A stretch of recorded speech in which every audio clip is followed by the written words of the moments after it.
So hello বন্ধুরা, flight থেকে বেরিয়ে দেখি সুজি মামা হানা দিয়ে দিয়েছে মালয়েশিয়া এয়ারপোর্টে, আর আমরাও পৌঁছে গেছি মালয়েশিয়া এয়ারপোর্ট। আর ফ্লাইট থেকে বেরিয়ে এখন আমার আছে সোজা চলে যাব কানেক্টিং ফ্লাইট গেট নাম্বারে। তো এখান থেকে যেই গেট নাম্বারটাতে বেরিয়েছিলাম সেখান থেকে একটু হেঁটে যেতে হবে, যার জন্য এইখানে হাঁটার পথগুলোতে এক্সিলেটার দেওয়া থাকে, ঠিক আছে, যাতে না হাঁটতে হয়, যাতে তাড়াতাড়ি করে পৌঁছানো যায়, কিংবা হাঁটতে হাঁটতে দুর্বল না হয়ে পড়ে কেউ, যার জন্য। আর এই যেতে যেতে তোমাদের মালয়েশিয়া এয়ারপোর্টটাও একটু দেখিয়ে দিই। তো তোমরা দেখতেই পাচ্ছ কত সুন্দর বানিয়েছে এরা, আর এয়ারপোর্টগুলো কত সুন্দর ক্লিন হয়, একদম লাইটে একদম ভরপুর। আর এখানে বড় বড় ব্র্যান্ডের সব দোকানগুলো দেখতে পাবে, পারফিউম, ড্রেস, মেকআপ, অনেক কিছু। আর বেশি তো আছে মানে ড্রিঙ্কস, দারু, আর চকলেট, খাবারের দোকান, সব কিছু, মানে সব হাইফাই লেভেলের একটু দোকান। আর এরা একটু সাজিয়েও রাখে, ঠিক আছে, ঠিক আছে। তো চলো যেতে যেতে দেখাই যাক কি কি দেখতে পাই আমরা। এই ডিসপ্লেগুলোতে ফ্লাইটের নাম্বার সব আছে, কোন ফ্লাইট কখন যাচ্ছে। আর এই দেখতেই পাচ্ছ দোকানগুলো, সব বড় বড় খাবারের দোকানও থাকে, প্রত্যেকটা জায়গায় ডিসপ্লে রাখা থাকে, টাইম দেখার জন্য ঘড়ি। আর কেমন সাজিয়ে এয়ারপোর্টটা কেমন লাগছে বন্ধুরা কমেন্ট করতে ভুলো না, ওকে।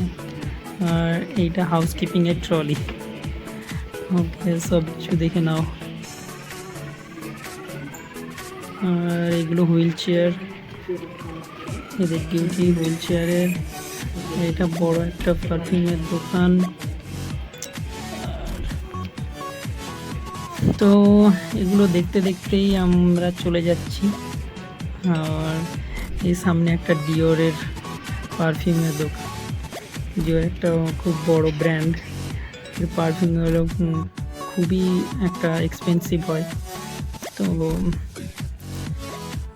বন্ধুরা আশা করি জানো এটা। আর মেকআপের জন্য মানে কোনো কিছুর অভাব নেই, এরকম একটা। আমার সাথে আমার বন্ধু ছিল,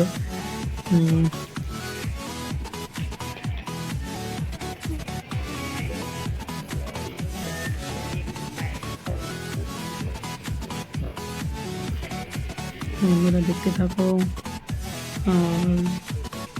ভিডিওটা এন্ড পর্যন্ত। দেখুন হুইল চেয়ারে করে নিয়ে যাচ্ছে, যারা হাঁটতে চলতে পারে না, ফ্লাইটে জার্নি করলে এত টাকা নিচ্ছে, তো টিকিটে নিশ্চয়ই কিছু ফ্যাসিলিটি তো থাকবেই। হ্যাঁ, এইসব ফ্যাসিলিটি থাকে। আর ফ্লাইটের ভেতরে লাঞ্চও প্রোভাইড করে, যেরকম টাইমে সেরকম। ডিনারে হলে ডিনার প্রোভাইড, লাঞ্চের টাইমে হলে লাঞ্চ, যেরকম টাইমে আপনার ফ্লাইট থাকে সেরকম। তো আবার বড় ইন্টারন্যাশনাল জার্নি হলে তো ড্রিঙ্কস থাকে, জুস থাকে, আরও অনেক কিছু। তো বন্ধুরা দেখে নাও জায়গাগুলো।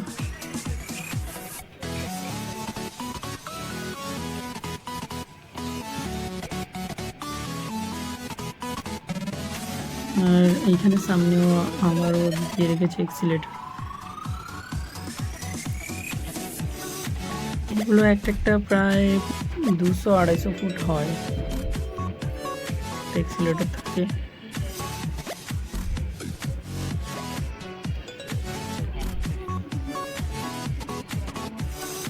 আর এত লাইট দিয়ে রেখেছে,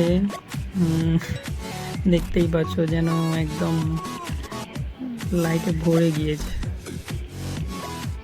আর কাঁচ দিয়ে পুরো জায়গাটা কভার করা, যার জন্য আরও একটু ভালো লাগছে।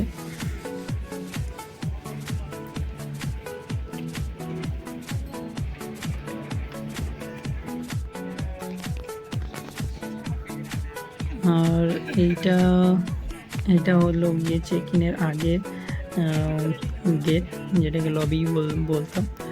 তো এখানে এবার ওয়েট করব।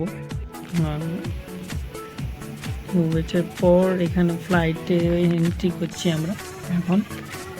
এটা কিন্তু একটু বড় ফ্লাইট। ওকে, তো এটা দেখুন বন্ধুরা, ভেতরটা কিন্তু তার থেকেও ডবল।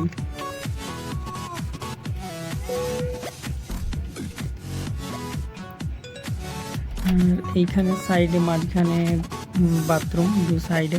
আর দেখুন সিটগুলোর পেছনে ডিসপ্লে লাগানো আছে। আর এরা স্টাফ। এটা একদম আমি পেছনের দিকে এসেছি, ইকোনমিক ক্লাসগুলো পেছনের দিকেই থাকে।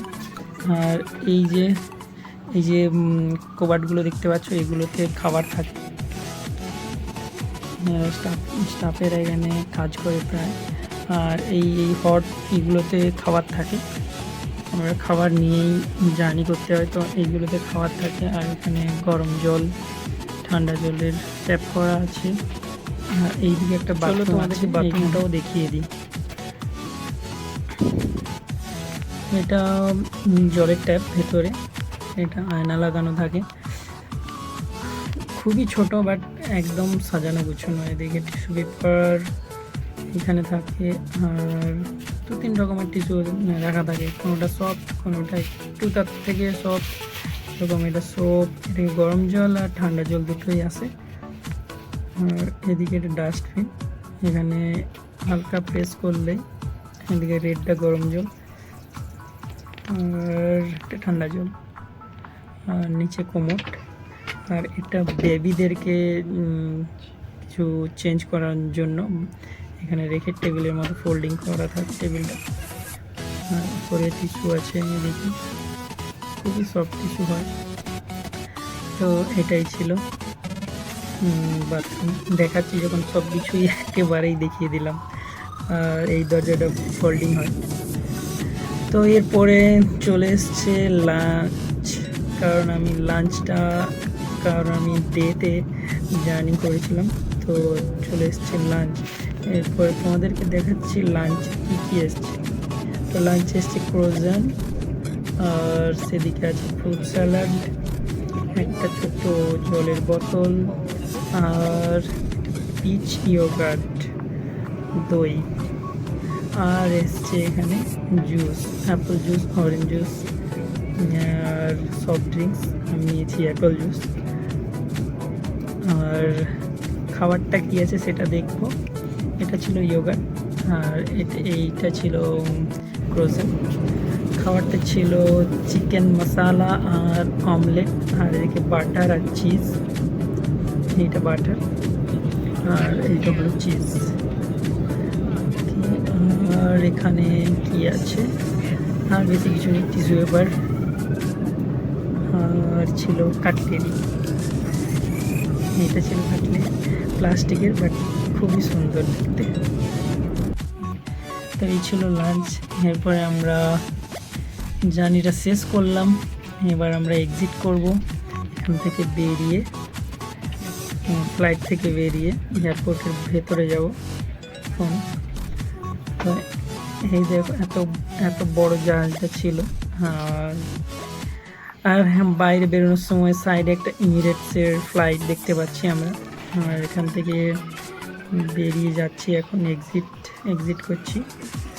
তো বন্ধুরা, এই জার্নিটা কেমন লাগলো প্লিজ কমেন্ট করে জানাবে। আর চ্যানেল নতুন হলে প্লিজ সাবস্ক্রাইব করো। এর পরের পার্টটা কিন্তু সিটে জয়েন করা পর্যন্ত সেটা দেখাবো এর পরের পার্টে, 3rd নম্বর পার্ট। তো চলো বাই।